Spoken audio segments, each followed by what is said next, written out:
Welcome back, everybody, to another episode of the Clutch Talk podcast /YouTube/ We Do It All. And guys, this is a special freaking episode today. Jay, you told the fans, you said we will be doing this special trade deadline episode, and here it is. So, Jay, my brother over here in the six, how you doing, bro? I'm doing great. Some people love Christmas. Some people love Thanksgiving. For me, it's the deadline day, and we had to bring on the legend himself, Greg Foster. What up, man? What up? You guys are too kind. On the IR, man. I am on the IR. I have torn my teres major, which is like the muscle that connects your rotator cuff. I'm already old and washed, and this is just like the newest chapter in my like washed saga. Yeah.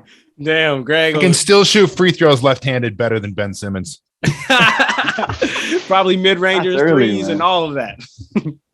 Man, well, talking about Ben Simmons, we have a lot to get into. So honestly, guys, let's just dive straight into it. And I mean, we would be crazy, and we probably wouldn't even be considered an NBA podcast if we didn't talk about that breaking news with James Harden. All right, so let me read it off to you guys, the full trade details. So the Brooklyn Nets are receiving Ben Simmons, Seth Curry, Andre Drummond, 2 first-round picks, and then the 76ers are getting James Harden and Paul Millsap. Boys, the floor is open. I mean, first of all, that's a wild trade. Wild. Yeah. I also think it's something that Philadelphia had to do. You can't waste this Joel Embiid season. Joel Embiid is the MVP right now. Mm-hmm. He's been playing out of his mind. He's got, sans Ben Simmons, who is a star and one of the best perimeter defenders and playmakers in the NBA. He still has them in the 5th seed, and you bring in like another perennial all-star, and I think the big thing is that like, yes, you had to give up Drummond and Seth Curry and picks in the deal, but you didn't have to give up Maxey or Matisse Thybulle, which I think is really big.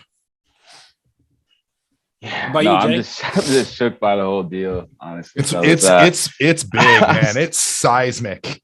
Right. No, I still had my doubts leading up to it, and I wasn't sure. I think for Philly, the whole deal was they didn't want to give up Maxey, and they were able to, keep Maxey and Thybulle. Actually, it was Maxey and Thybulle, and they were able to keep him and bring on Harden, which I see as kind of a win in that regard. But I'm still just skeptical about giving up Simmons. I think if we're talking, I'm just going to jump to the winner. I think just Brooklyn won long term. Maybe if you look at this season, I think maybe Philly has a better team right now. But I'm just saying a fully healthy Brooklyn with Ben Simmons, as that perimeter defender they needed to add, because you're not getting that from Kyrie. And then you add Seth Curry, who I just rave about. I love that addition. He's such a good player, man. Yeah, no. And then Andre Drummond to add on top of that. I think that's a great move for Brooklyn, man. Like, I just really love it.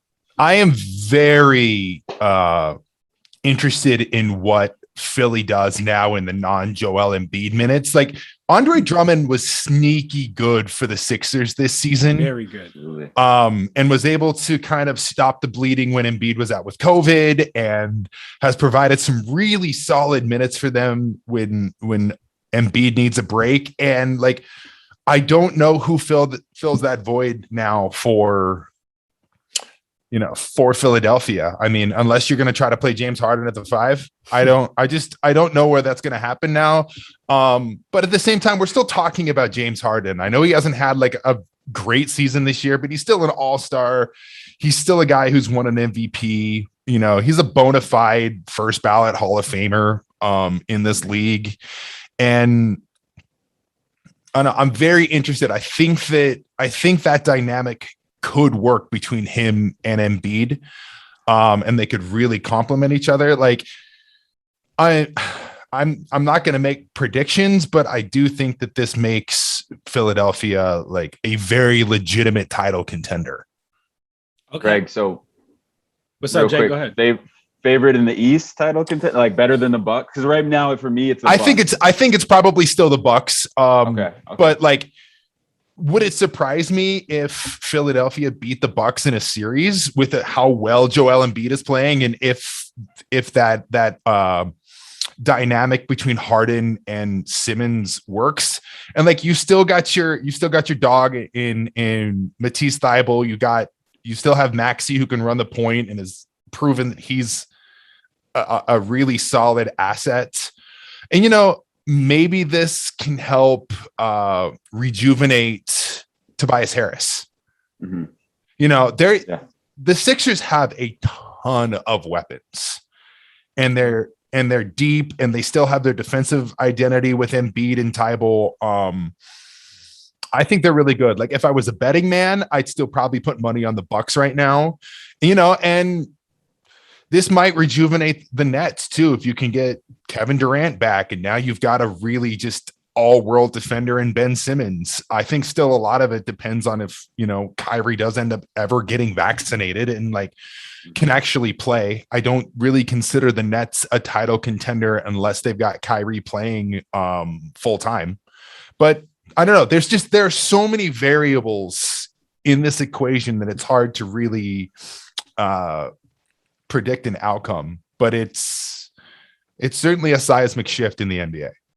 Definitely. It was a huge shift, but just like, honestly, there's just two huge superstars. How long has this Ben Simmons like saga and drama been going on for? So, that's also like a huge thing to finally be able to take that burden, off your shoulder and know, all right, Ben, we're going to get to see Ben Simmons play some basketball. But like Jay, I kind of want to like harp on what you were saying of like that Nets are the winners. Like, man, the Nets, like when I'm looking at this trade, I'm like, wow, like they have fixed they got so much, and they have fixed almost every issue that you could kind of want to fix as a Nets fan, right? So like because in my opinion, it could have been a Ben Simmons for James Harden straight up. You didn't even need to add Andre Drummond and Seth Curry. Like that works out for the Nets and that works out for the Sixers, Ben Simmons and Harden straight up. But now the Nets add on a point guard, which they needed because the Kyrie can't play in certain states, who's just shooting 40% from three. We were just talking about how great of a player he is.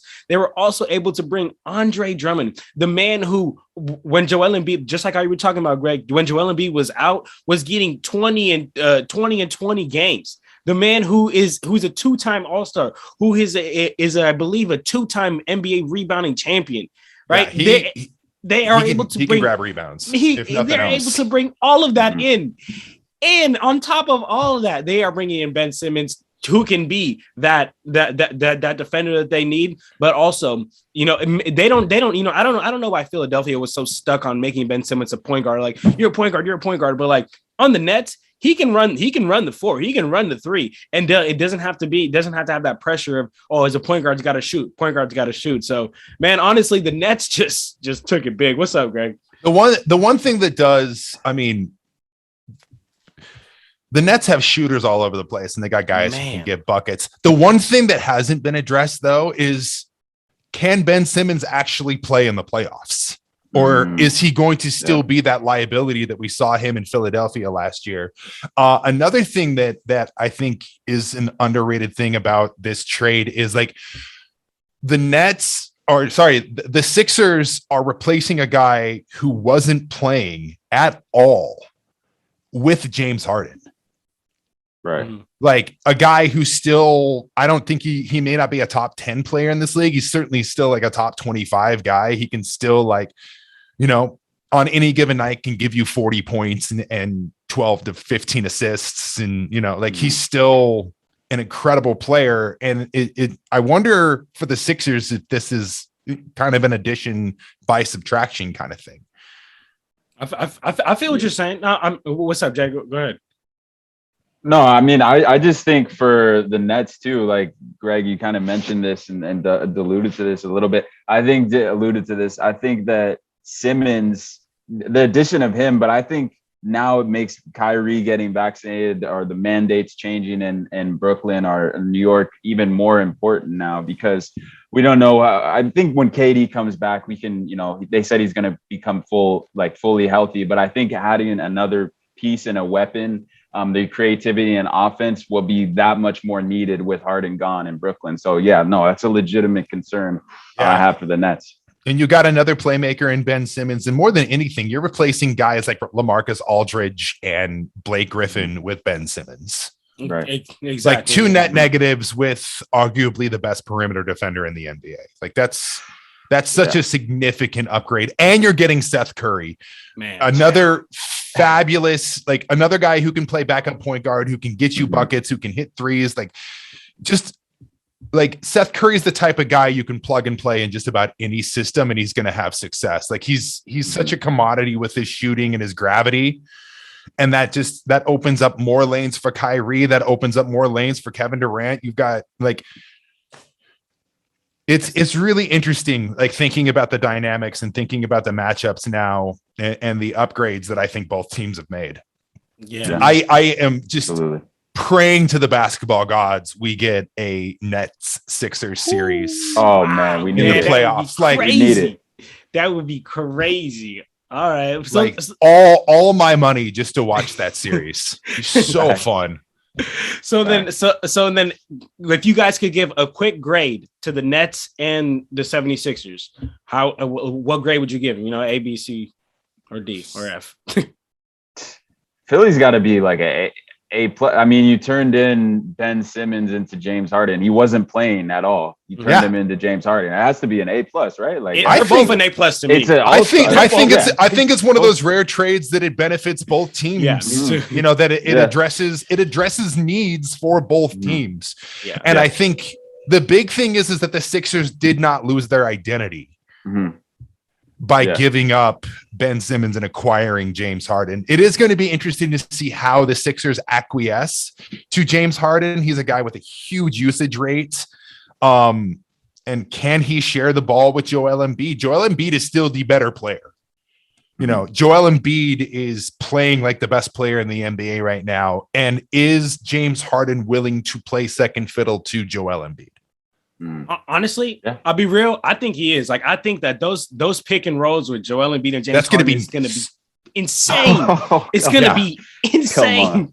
And you've got two guys now that at any time you can throw the ball to and say, "Hey, go get us a bucket." Man, and that is such a proven commodity for teams to be able to have.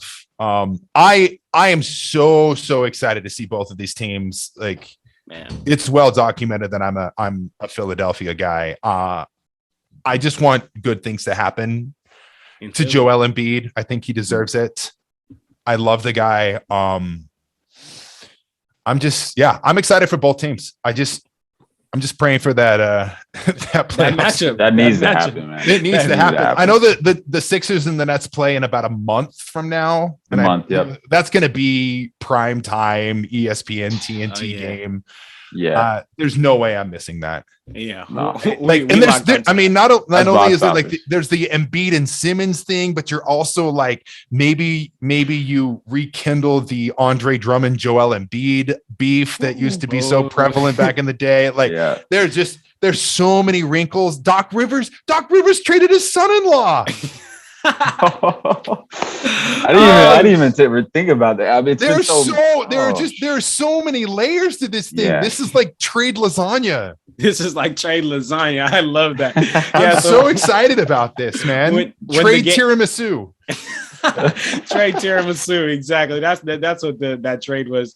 And I'm right there with you, Greg. I'm super excited to see these two teams and how the rest of the season plans out. But all right, so let's keep it pushing, guys, and let's talk about another big trade. It seems there were so many of these, and that is the New Orleans Pelicans and the Portland Trail Blazers. The Pelicans got C.J. McCollum, Larry Nance Jr., Tony Snell. The Blazers got Josh Hart, Thomas Satoransky, Nickeil Alexander-Walker, I don't know how to pronounce his last name, so I'm not even going to try that. And then a second 2022 first round pick, and then 2 future second round picks.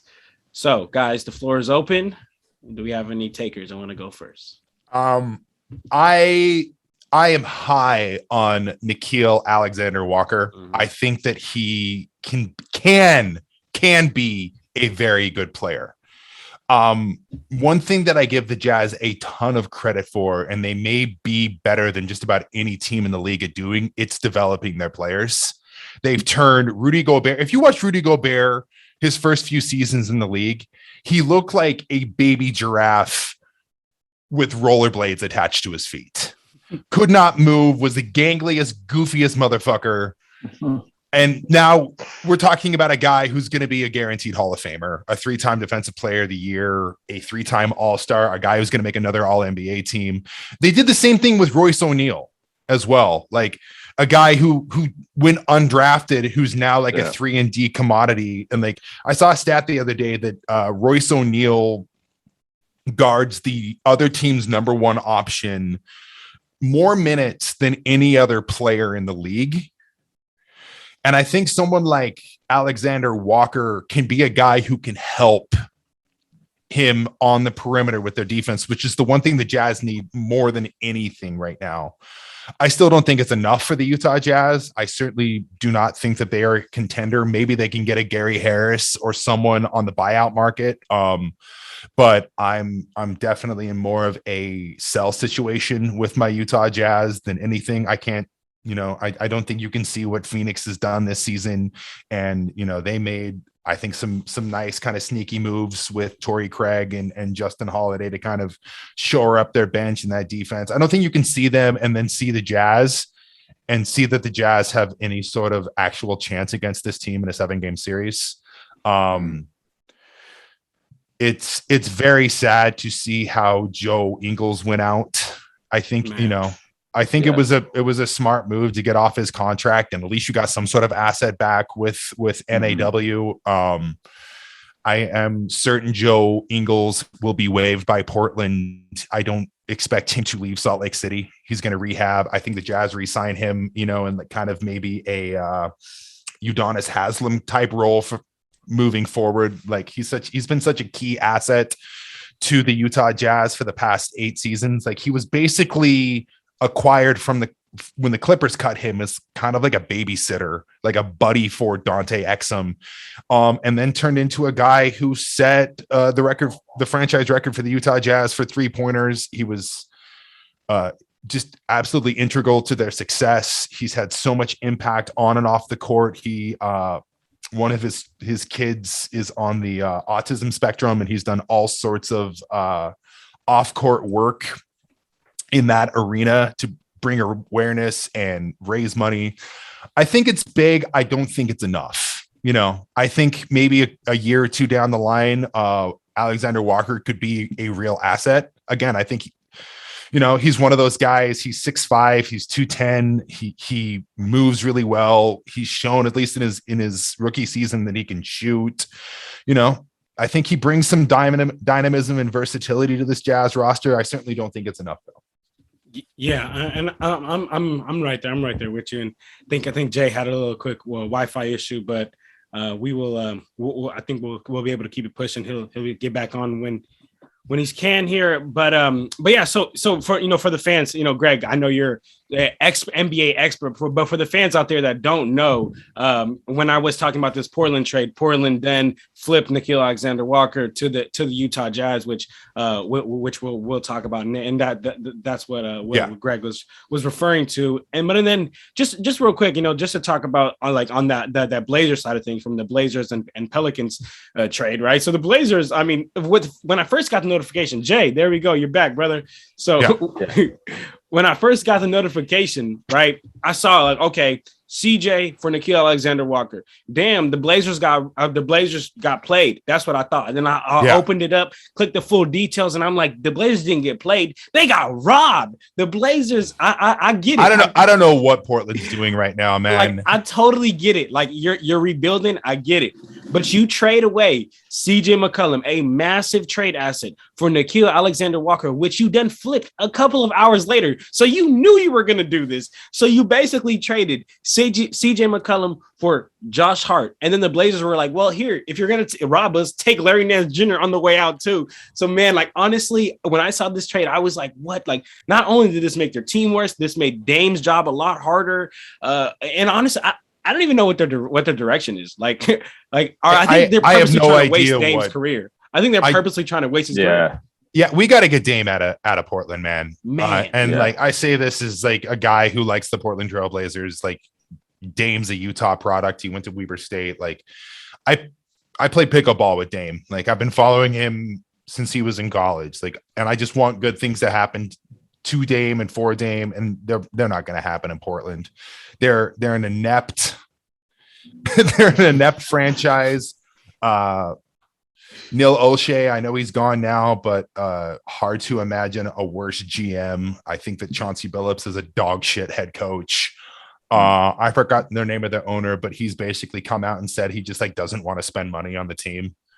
So like, I guess they got under the luxury tax, which cool. Congrats, guy. I'm glad that you're a fucking billionaire who gets to save some money. Yeah. It's just cheap bullshit, man. And like, I move the team to Seattle. Fuck them, man. Fuck them. Yeah, nah. Jay, what about you? No, I mean, I'd share the disgust with Greg. I mean, what is Portland doing? It's just criminal malpractice, man. At this point, yeah, no. I mean, I thought at least they would try to make a move and try to go after Jeremy Grant or someone if you're going to try to continue to win. There's no clear direction. Much like the Sacramento Kings, which I guess we'll talk about more. Just one of the bottom barrel franchises in the NBA, and I mean, not really much else to say about that deal. I think that clearly the winners in that 3-team deal, if you want to call it, is the Pelicans and Utah getting the Utah getting Nickeil Alexander-Walker, and then Pelicans obviously getting CJ. And if they want to compete and make a run for the play-in, I think they did a great job of doing that in the process. So I don't know what Portland's doing.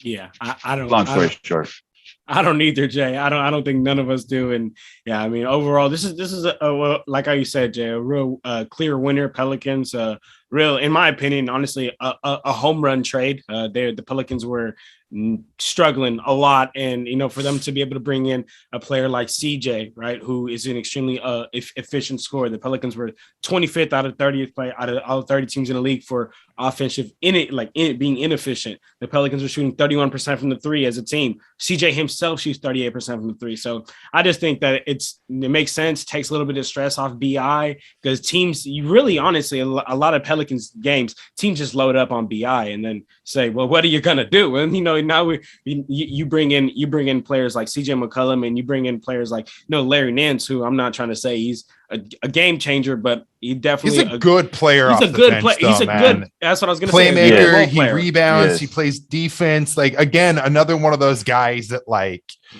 just about any team in the league would want to have. I really would have loved to see Larry Nance on the Utah Jazz as like a small ball 5 kind of option. I think he would have been super, super solid. But didn't happen. But yeah, I'm with you as well. I think that the CJ McCollum thing makes a ton of sense for the Pelicans. They absolutely needed another guy, another wing scorer, and that's exactly what they got. And I think it's going to take a lot of pressure off of BI, like you said, and like, still don't know what that dynamic looks like with Zion. It doesn't look like Zion's coming back this season, but I don't know. Maybe that's a team to watch come next season. I know it kind of seems like New Orleans is kind of in that perennial wait till next year stage, but I do like this move for them. I think that it was necessary. And, I think Josh Hart is a really nice player, but if you have the chance to go and get someone like CJ McCollum, you go and do it. Yeah. And then for the Blazers, can we all agree that's an F as a grade for that trade? Yeah. Agree to F? Move him to Seattle, man. Okay. Do it. All right. And then I feel like the Pelicans, that's like an A or B grade. I'll give Pelicans like an A+. A+. There we go. B+. Right. Really solid move for them. Yeah. Perfect. All right. So let's keep it pushing. Jay, like how you said, we were talking about the Kings. So let's talk about that Pacers and Kings trade.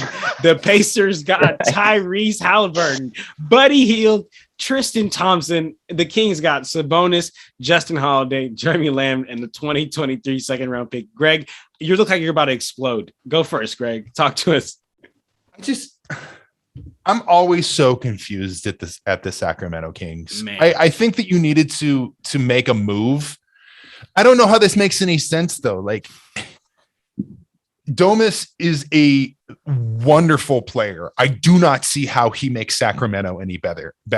And when you're moving a guy like Tyrese Halliburton, who is proving that he is a super valuable commodity, a guy who doesn't turn the ball over, a guy who shoots like 40% from three, plays really solid defense, and is on a rookie contract. Like, this is a guy the Kings could have invested in and built around, and could have had for at least 7 years. Mm-hmm. And I have a hard time believing that Sabonis is going to stay in Sacramento. I don't think that Sabonis is going to change all of a sudden, just like change the culture, and the Kings are all of a sudden a contender moving forward. This seems like a very lateral move to me. And I just, I think it's really nice for the Pacers. I think they're one of the big winners at the trade deadline. You get shooters, you get a young point guard. I think this probably makes Malcolm Brogdon a bit expendable. I'm really interested to see, if they try to move him and, they get draft stock or they get another asset. I think one thing that I've learned through like the trade deadline and just being an NBA fan is like, if you are in a rebuild, the best thing you can possibly do is absolutely own that and really lean into, hey, we are rebuilding. We are not going to be good, but we're going to get there and we're going to acquire the assets necessary to be good. And I see that that's exactly what Indiana has done. Yeah, man. And I think I'm so high on Tyrese Halliburton. And again, I think Sabonis is a really good player. Mm-hmm. I don't know if he's like an elite big man, but he might be like a B tier, like not super elite, but like a hair under that. And I think he does a lot of nice things. I do think that their front court is crowded. You've got Rashawn Holmes, you've got Harrison Barnes didn't get moved, which is really strange. You got Alex Len.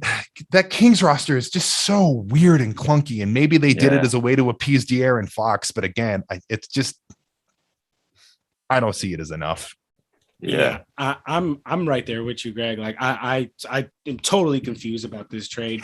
In my opinion, like, and I love Sabonis. I mean, Jay Hill and Junior, like they know, like, man, I rave about Sabonis. I've been a big fan of Sabonis. My brother even calls me the number one leader of the Sabonis fan club. So like, I'm big on him, but I'm right there with you. He doesn't make them a playoff team. So then why in the world did the Kings just give up on their best young talent for a guy who doesn't even make them good enough to make the playoffs, right? And he's probably gone in 2 years. And the crazy thing is that Tyrese Halliburton wanted to be in SAC. How many people want to be in SAC? Like, nobody. So man, like, the Kings, like, I'm just mind boggled. And the only other thing I want to add is just that Halliburton and Buddy Hield were two of the three players on the Kings shooting above 35% from the 3-point line. And now Harrison Barnes is the only one left. So that's basically they're going to build a team around De'Aaron Fox, who can't shoot, Sabonis, who can't shoot. I don't know what the Kings are doing. Well, and that's the thing that's so interesting and confusing about this trade is that, like, Sabonis is at his best when he can score as well as facilitate, and he's at his best when he's surrounded with shooters. Mm-hmm. Sacramento doesn't have any shooters. Man. Yeah. That's going to get so clogged, and like, it would not surprise me if Sabonis's numbers dip and his efficiency dips because he doesn't have the talent around him to be able to be maximized. Yeah. Right there with you. Jay, any thoughts on that? No, I mean, no, it's just a baffling move on the part of the Kings, but right. What can we expect at this point, right? I mean, it's what we expect from that organization, a trash organization. And then you look at on the Pacers, love it for them. You get in Halliburton, you get in Buddy Hield, who I was surprised they didn't make a move for him at this deadline because I wasn't sure what they would do with that backcourt. And like you mentioned, Greg Brogdon and Hield, but they kept him. And I think that could be a great move moving forward. I think they're going to look to flip Brogdon and get some assets or whatever they can, like you said. And I think they're going to continue building and bring in a top 5 pick. And I don't know. The Pacers could be right there in the playoff mix, if not next year, in the next couple of years, and be looking to be a force after that. Because I think really the ceiling for Halliburton, I think hasn't even been even scratched at all. I think he'd be an elite player. And Sabonis, he's already touched his ceiling. I think he's already reached it, which is agreed. Kind of an all-star in the East, a player who is good, but it doesn't affect the winning category. And that's what you really want. And I think the Kings just want to be a play-in team. Is that what they want to be? That's what that move shows me. Yeah, right. I don't think, I mean, let's just put on our GM hats here right now. If you're a general manager surveying the landscape of the NBA, do you look at Domantas Sabonis and say, this is the guy I want to build my team around? No, hell no. No, exactly not. And that's not a knock on Sabonis. Again, a very nice player, but I see Sabonis as more of like a complementary player. I think he would be a very elite second or third option. But Domantas Sabonis right now is the best player on the Sacramento Kings. Yeah. And the Sacramento Kings traded their best player to get him. Call me crazy, but I think Tyrese Halliburton is a better basketball player than De'Aaron Fox. I'm honestly, I'm right there. I think that Tyrese Halliburton's ceiling is going to be way higher in what he can do. But I think as of right now, as of today, I would take De'Aaron Fox as a better player currently. But I think I think Tyrese Halliburton has a higher ceiling than De'Aaron Fox will ever reach. Tyrese Halliburton's ceiling to me is Marcus Smart with a jumper.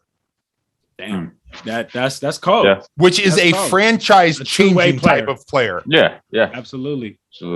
Absolutely, man. like a J-Ru, like a Drew Holiday type.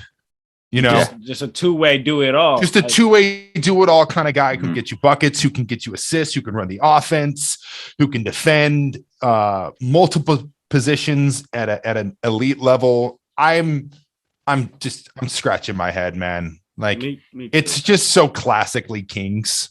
And honestly, guys, like sometimes I kind of think to myself when I see these NBA moves and especially with the Kings, I'm like, look, I'm a youth sports director. Like that's what I do for work, right? Like that's what I do for work. And I know, Jay, I know you're in the tech industry. Greg, I don't know exactly what your form of income is, but right, this is what we do. The Kings manager gets paid to do this. Like it gets paid a lot of money to do this and makes these stupid moves that people who I do this podcast for fun. You know what I'm saying, dog? And all of us, we are all in mind boggled. Just so I'm wondering, either we're insanely stupid and he's just over here, but I don't think that's the case because year after year after year, he's proven that he's been wrong. Yeah. I mean, it's not as if, if the Kings have a proven track record of just mind boggling fuck ups. Man, I might apply to be a GM for the Kings. I might apply. I'm gonna send in my application. I could use a raise, sure. You want me to fuck up your franchise? Pay me millions of dollars? Where do I sign? For real, man. All right, guys. So then let's go ahead and get to the next trade that we got here, and that is the Cavs and the Pacers. I've heard both sides of the story, so I want to hear how you guys feel, but. The Cavaliers got Caris LeVert in a 2022 second-round pick, which is coming via Miami. The Pacers got Ricky Rubio, who's injured right now, and two 2022 second-round picks, one coming via Utah, shout out Greg, one going via Houston, and then a lottery-protected 2022 second-round pick from the Cavs is going to the Pacers. It's a lot. Oof. Man. Does any team go forward or is it a sideways? I really like Caris LeVert for the Cleveland Cavaliers. I think they needed one more guy with Colin Sexton out for the season. They needed one more guy who could create, make shots.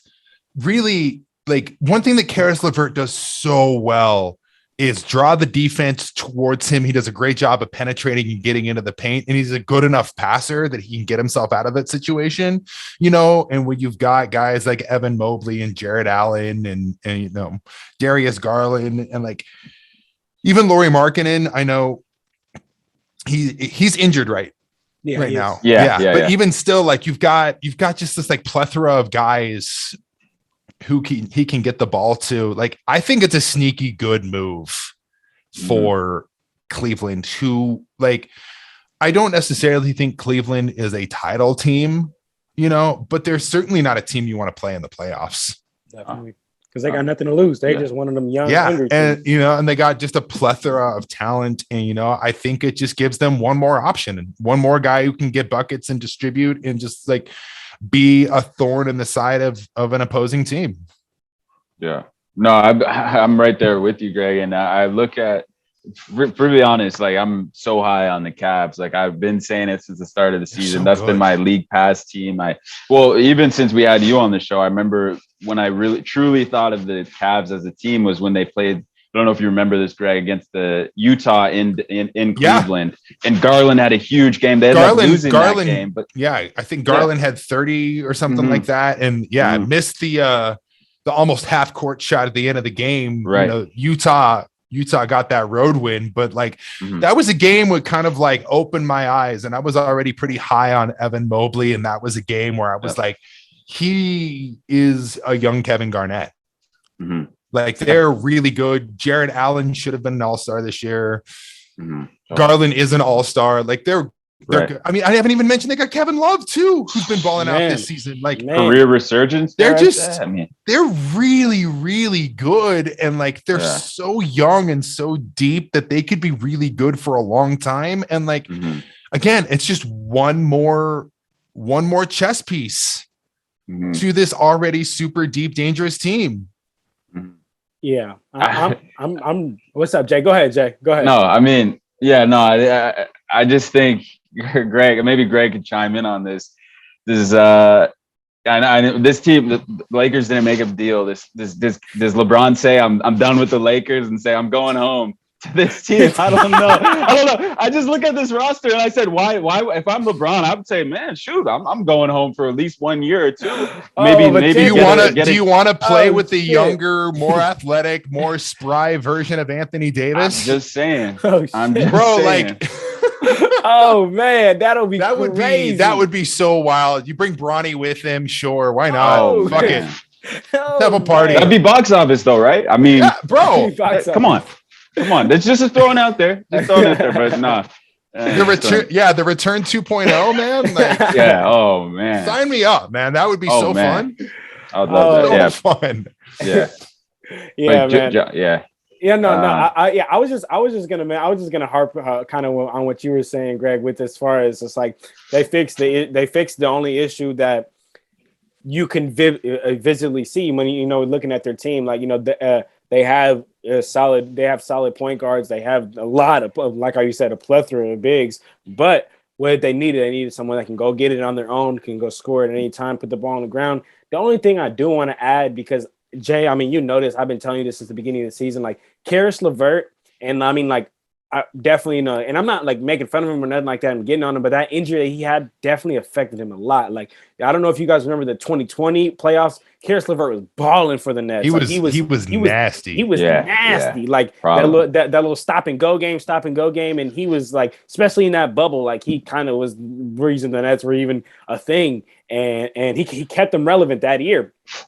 But this year, I've got to see a lot of Karis LeVert's games, and he doesn't even play the same way, and that's concerning to me. He's changed his whole playing style, and I know it was a scary injury with the kidney and how they found a tumor in there. But like, I just want that to be on people's mind as well, that we might not get Karis LeVert from 2020 Nets, but I think that even if you get 50% of that, I think that's a great addition to an already rocking and rolling Cavs team. Yeah, and just to go along with that, I think a lot of it, his injuries and all that, his back problems, it's just his style of play. That herky jerky kind of. It's kind of a unsustainable. But part of that is what makes him so successful, because it's hard to guard when a guy has a style of play, but that can catch up to your body wise. But why I do like the addition as well is I think I'm really high on Garland. As I had mentioned earlier, he's one of the elite 3-level scorers in the game, and I think this gives him the ability to play off ball. And I think he's a great shooter. Like, he's an elite 3-point shooter. Much of what we've seen this season, Karis LeVert's a great creator too. So you add him into the mix. He's got weapons. He's got shooters around him. Not to mention that 2-man game, the high-low action with Evan Mobley and Jared Allen. I mean, it's really scary. It's really scary out here for the I Cavs. did not. I mean, I thought that like Cleveland was a fringe playoff team. I was thinking more like play in this season. They've been the most surprising team in the league this year. They're so fun to watch, man. Them and the Grizzlies are my 2 league pass teams, and like I do not regret going all in on both of them. They're fun, and not only that, but like the Cavs are such a vibes team, and the vibes in Cleveland right now are sky high. Just immaculate vibes. Immaculate vibes. Yeah, which is hard to say because Cleveland is as a city is awful, but there's some redeeming qualities strictly surrounding the Cavaliers. Absolutely, man. The Cavs is bringing Cleveland back to life, baby. But and then Jay, I just wanted to point this out because I wanted to point 2 things. One, you kind of called this at the beginning of the season, so that's crazy. Like I remember I had the Cavs bottom of the league. You had them up there, so that's pretty crazy. And then another thing is that I remember you had told me like, hey, like watch Garland now that Rubio's out, and Garland really his game took a whole another step, and now that Rubio went out, because I feel that Rubio was kind of there as that blanket protector for Garland. You know, if something happened, you know, you got a vet that was there to be able to handle it. But now with Rubio not there, Garland had to step up on all those moments, and man, that grew him as a player in such little time. And this right here also opens up the floor more for Garland and really gives him the full keys to the team. So that's another thing that kind of really helps, because Karis isn't going to play the 1. He's going to play more of that 2, or even, you know, stretch into that 3. You could also stagger the 2 of them. You know, it gives them just a whole lot of dynamism and versatility. And like, if there has been a silver lining to Colin Sexton going down this season, it is the emergence of Darius Garland. I thought he was a really nice player. Did I think he was going to be an all-star this year? No, absolutely not. He's been so incredibly good, and is, you know, he got handed the keys to the car and is just flying fabulous. He's been wonderful. One of my favorite guys in the league. He's awesome. He has that it factor, man. Not scared of the moment. Just a guy, just a dude. Just a dude.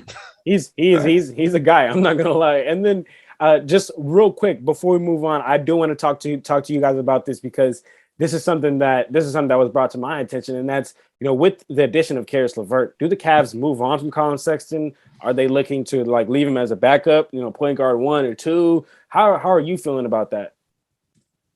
He's gone. I think I truly think.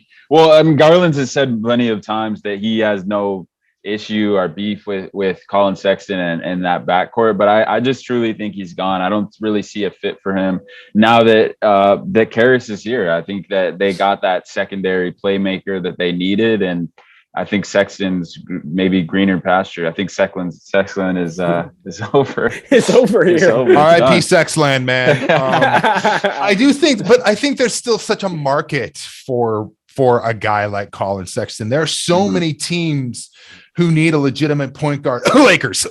Yes. Even if I'm the Clippers right now, you know, this offseason, I go and try to get him.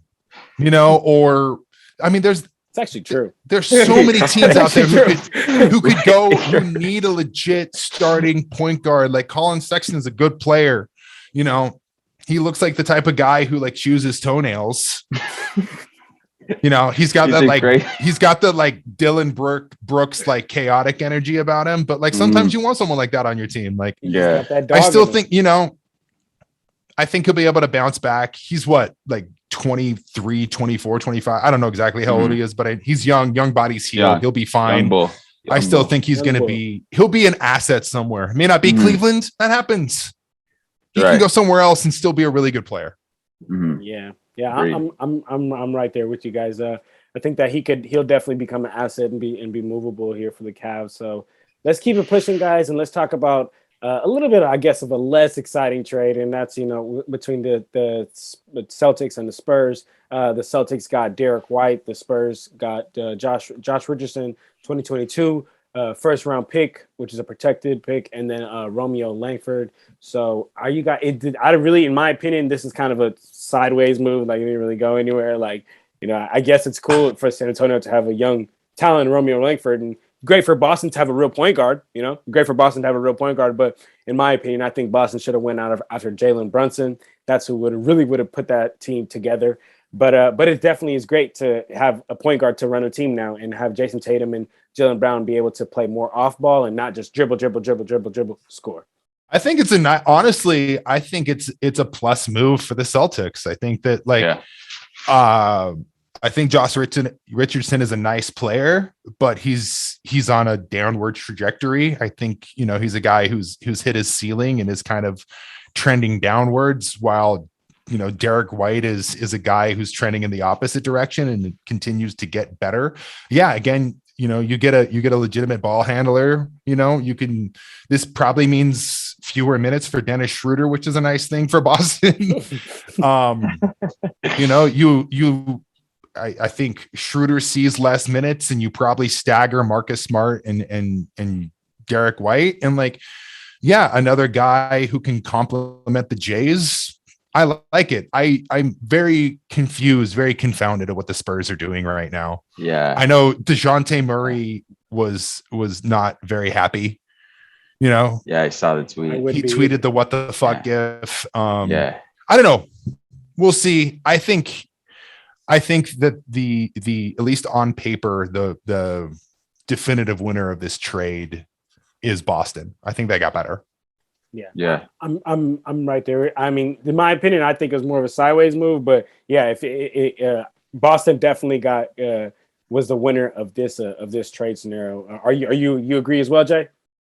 Yeah, no, I'm high on Derek White. I think he's a great addition for the Celtics, and they guess they retained Marcus Smart. There's rumors about him going elsewhere, so I think I really like what their backcourt and defensively add some size for them as well. So and shooting, better shooter, I'd say, than Dennis Schroeder. So I think it's a win for the Celtics. They got younger, they got more versatile, they got more dynamic. They addressed a glaring need. I like it for Boston. Honestly, I think it's a nice move. Absolutely. The more you think about it, right, Greg? I mean, just personally, the more you think about what they got, it's a great move. Derek White's not a superstar. He's not a guy who's going to completely change your franchise, but he's a really good complementary player. He's in a, I'm not going to say a top tier, but a very above average role player. I think it's a nice move for them. Yeah, man. Singles are good. Singles are good sometimes. You don't always need to hit a home run. I think. No, so. Yeah, that's the Jays. I mean, the Jays are your two superstars on this team. They are they're your perennial all-stars. You have the guys you want to build around, and Derek White seems like the type of guy you'd want to bring in to build around. He can be a complementary player. Yeah, I really like it for Boston. Finally, Boston getting some luck going this year, man. Finally, man. But let's kick it to the next trade here, and this is our first 4-team trade that we had this season. This is freaking wild, you guys. So the Detroit Pistons are receiving Marvin Bagley from Sacramento. The Clippers are receiving Shimi Ojale from the Bucks and Rodney Hood from the Bucks. The Bucks are somehow getting better and receiving Serge Ibaka from the Clippers, 2 second-round picks and cash consideration, and then the Sacramento Kings, of course, got worse. Josh Jackson, Dante DiVincenzo, and Trey Lyles. Honestly, I don't know if you guys want to start with a certain team, but how do you guys want to kick this one off? Jay? I mean, sir, I love the addition for the Bucks. Serge Ibaka, winning pedigree. I mean, the rich get richer.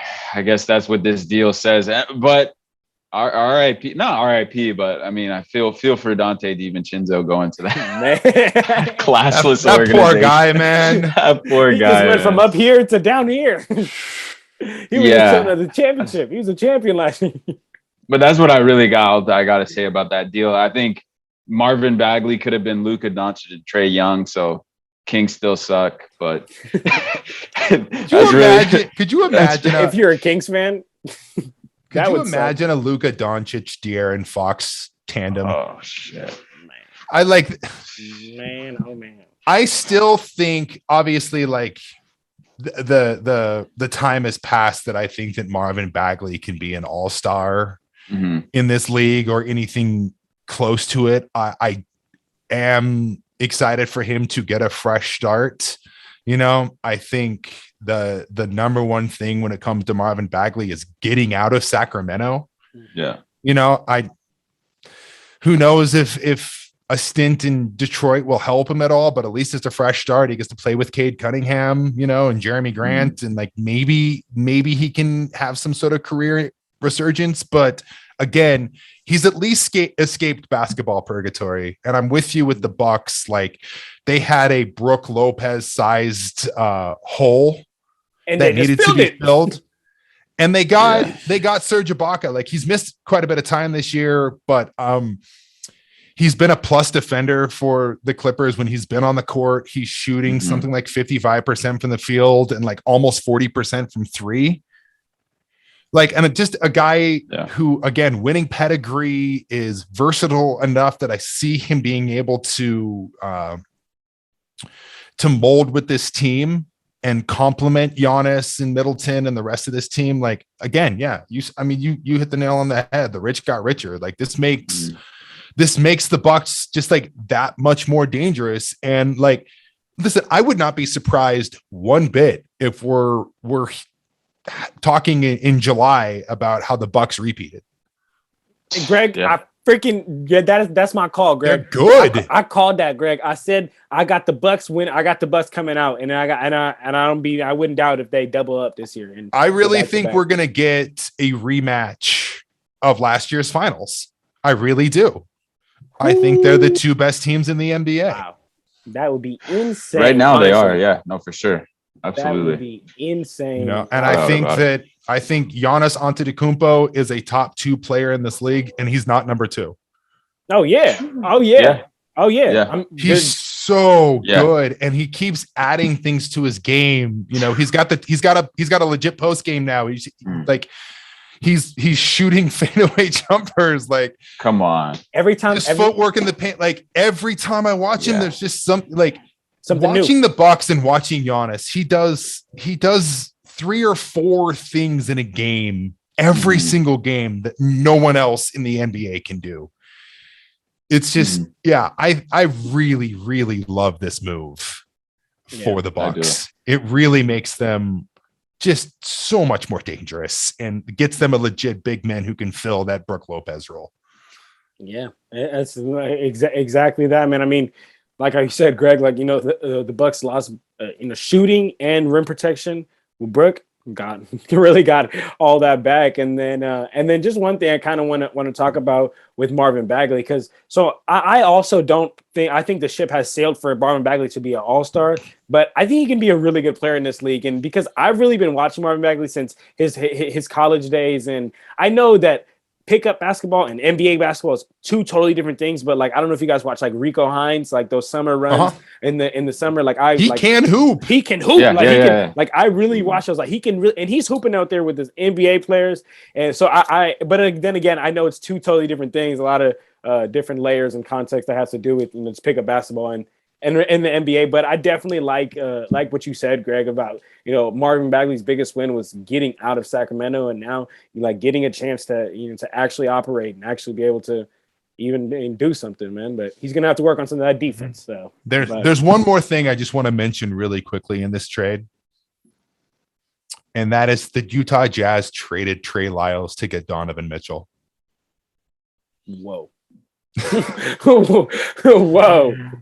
Oh, Greg. man. Whoa, Greg. That's a bomb. How are you gonna just drop the bomb on us like that, Greg?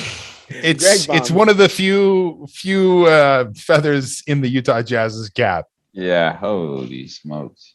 Oh man. Are we gonna look back and think about the same about Nikhil Alexander Walker, or I don't know. That's what I think. The Like development, I said, the Jazz yeah. are great at developing players. You know, Mhm. he's obviously still a work in progress, but Mhm. I am cautiously optimistic, a little more optimistic than cautious. Mhm. But I don't know. We'll see. Yeah.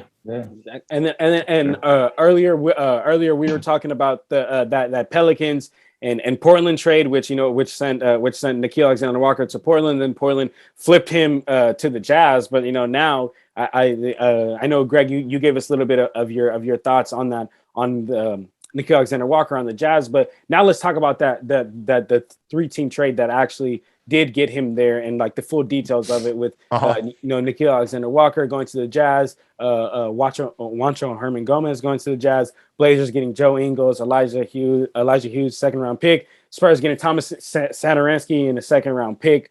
So, Greg, I mean, I know you already talked about Nickeil, but how do you feel about Juancho Hernan Gomez? Is that I think he's going to be a great, do the dirty work player for Rudy Gobert, so he doesn't have to bang with those big bodies down low. But how you feeling about that? I think honestly he probably gets waived. Mm-hmm. Especially because I think the Jazz are absolutely going to sign Daniel House for the rest of the season, and it wouldn't surprise me if they do try to pick someone up on the buyout market, a guy that's been rumored. I know they didn't make the move for him, but I know that they have been targeting Gary Harris, and there are all sorts of rumors he's going to get bought out from the Magic. So I would be very surprised if Hernan Gomez actually plays a single minute for the Utah Jazz. Hassan Whiteside, when he is focused, has been very, very good for the Jazz this season. They also have Udoka Azubuike, who is proving that he actually might belong in the NBA as a backup center. So there's a little bit of fire underneath Hassan Whiteside. Ultimately, what I'm getting at is that I think the stable of big men for the Utah Jazz is full. And I think, they acquired him as a way to get Nickeil Alexander-Walker and make the deal work. But I think he's going to be waived. And I don't think that Hernan Gomez is a good player. So I'm not exactly heartbroken. All right. And then, Jay, do you have any thoughts about this 3-team trade? No, I mean, the clear winners, the Jazz. And then, like Greg said, I don't think Hernan Gomez sees a second for the Jazz. And I like their big man rotation. I got a good glimpse of it last night, unfortunately. Greg. That was a beatdown, man. Damn. But I was not expecting that. Listen, man, if we honestly. can get Quinn Snyder to convince the Utah Jazz that every game is the game before the trade deadline, yeah, man. The Jazz are going to win the title. Yeah. No, that's all he's got to do for the rest of the season, right? Yeah. When the Jazz are clicking and defending like that, they're really, really hard to beat. They're really hard to for sure. The problem is that they are wildly inconsistent. Mm-hmm. One thing that I do want to say about this trade is that I'm excited for Elijah Hughes to get some playing time in Portland. He was a guy that kind of was intriguing for the Utah Jazz and was playing a lot in the G League. He has, the prototypical NBA body. He's a guy who can score, who can get in the lane, who can shoot. I'm excited for him to get the opportunity that I think he deserves. Mm-hmm. He wasn't going to get it playing for the Jazz, and especially with kind of the emergence of Trent Forrest, who's been able to fill the Joe Ingles role. I thought there was maybe a chance that Elijah Hughes could do that, but obviously that's not going to happen. But he's an intriguing kid who I think belongs in the NBA because he can score. And again, I'm just excited he's going to get an opportunity. Man, I feel you. That's how I feel about James Bouknight, which it's funny that we're talking because let's move on to the next trade. James Bouknight's on the Hornets, and let's talk about this Hornets trade real quick. The Hornets they got Montrezl Harrell, and the Washington Wizards got Ish Smith and Vernon Carey Jr. Honestly, not really much to say about this, but the only thing I just want to say is So you know how prior to the trade deadline, and people were like, "Oh, the Hornets need to get a big, they need to get Miles Turner, they need to get a big, they need to get a big." You know, like, and this is no disrespect to Trez, because Trez is my guy, but this is like when you ask your mom for like a name brand, and then she gives you a knockoff because like, and then there's no disrespect to Trez. You got the U.S. Polo Association. Yes, they got the backup US center. They got the Fubo, bro. They got the Fubo because, I mean, again, not to be rude, I don't think Montrezl Harrell really moves the needle to make him that playoff team. I think he's a good offensive player, and he can, you know, he's got some good moves down low, but they needed rim protection. They needed defense, and I don't think he really moves the needle like that to what they needed. So that's all I really have to say about that. I don't know if you guys got anything to say, but yeah, that was. Nah. I don't think Trez moves the needle for them. I think they needed more. Rashawn Holmes, maybe, I think would have been a better option, but yeah, 100%. I really like Rashawn Holmes, man. Yeah. Get him out of Sac. Get him out of there. Sac, man. Get everybody out of Sac. Get everybody out of Sac. Let's just get him to Seattle. Get it to Seattle. Come on, man. Nah, move the Kings to Vegas, move Portland to Seattle. Ooh. Yeah. You know. Oh, to Vegas. Just yeah. Fuck both of those franchises so much. Yeah, I'm so mad at both of them. Mhm. All right, so then let's get to this other trade here that we got. This just recently came in here. That was Spencer Dinwiddie and Davis Bertans to the Washington Wizards for Kristaps Porzingis. Honestly, This is so weird. What in the world is Washington doing? Like, I don't know, like they're like rebuilding, but like trying to compete, and I don't know what Washington's doing. Honestly, I think Dallas is absolutely convinced that Porzingis is washed. That you know he's not ever going to be the unicorn again, which probably smart by them. And second, I think Cuban has to be thrilled that he can pay a player in monkey JPEGs. Oh, facts. Man, Spencer Dinwiddie is into the whole JPEG hype movement. It's such a weird move because you have three players on downward trajectories, and there seems to be just like so much hypotheticals surrounding this trade. Like, can Kristaps Porzingis have a career resurgence and like be a complimentary player to Bradley Beal next season? And then, of course, on the same. On the other side of this trade, can Dinwiddie play like he did when he was a 6th man of the year contender for Brooklyn? Can he get that back? Can Davis Bertans get back to being an elite 6-man 3-point shooter? Like, it seems like a very lateral move, and I don't mean that the two Latvian players in the NBA were traded for each other. I like that, Greg. I like that, man. Well, I mean, honestly, guys, I really don't understand, like, just Washington. Also, it's kind of funny, funny that you said, Greg, when you were just like, you mentioned the fact that Mark Cuban now knows, like, okay, well, Kristaps is completely washed. It's funny because like a couple months ago, he was like, I'm not trading Kristaps. He's great. He's like, he's great. I'm not trading. He came out. He was playing really well for a little while. Yeah. Like actually looked like he was starting to like come back, get his footing again.